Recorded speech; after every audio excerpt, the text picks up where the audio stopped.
So I'm here with Jeffrey and Joseph. They're the co-creators of Welcome to Night Vale and the authors of the Welcome to Night Vale book. So congratulations. I know it's probably been a crazy week for you guys. It has, yeah.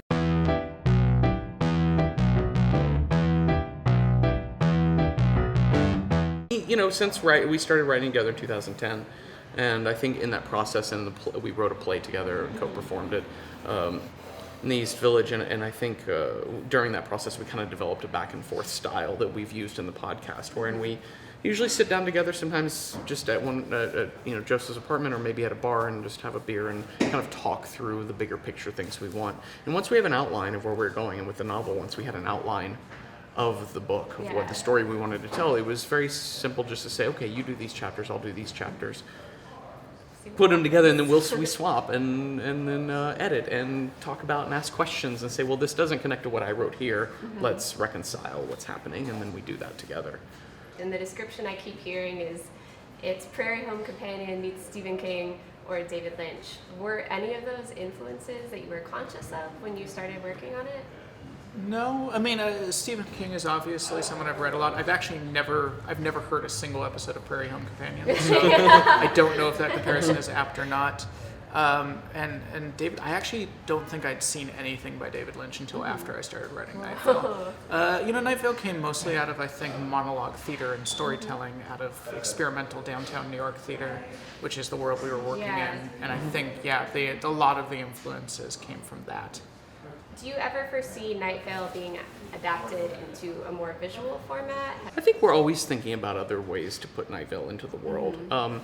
With the podcast, which was the first thing, and then doing the live show, both of us coming from theater backgrounds and storytelling backgrounds, doing a live show made total sense. We're very comfortable writing something and putting people like Cecil up on stage because we know who he is as a live performer.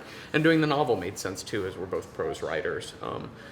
Other more visual forms are not things neither of us are comic book artists per se, nor film or TV series makers. So that's just, it'll take more time to find the right people to work with.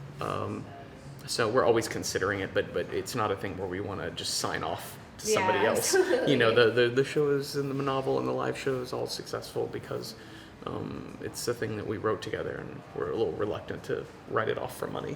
Is there any advice that you would give like a young, frustrated creator who's trying to find the kind of audience that you two have found for their work?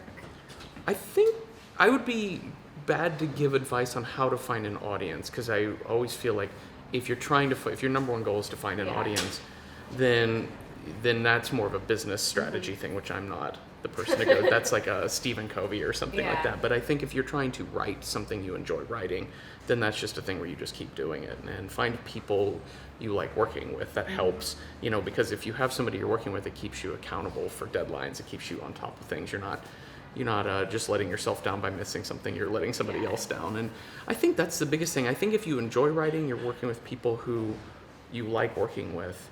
There's no guarantee that you will have readers or followers or listeners to what you do.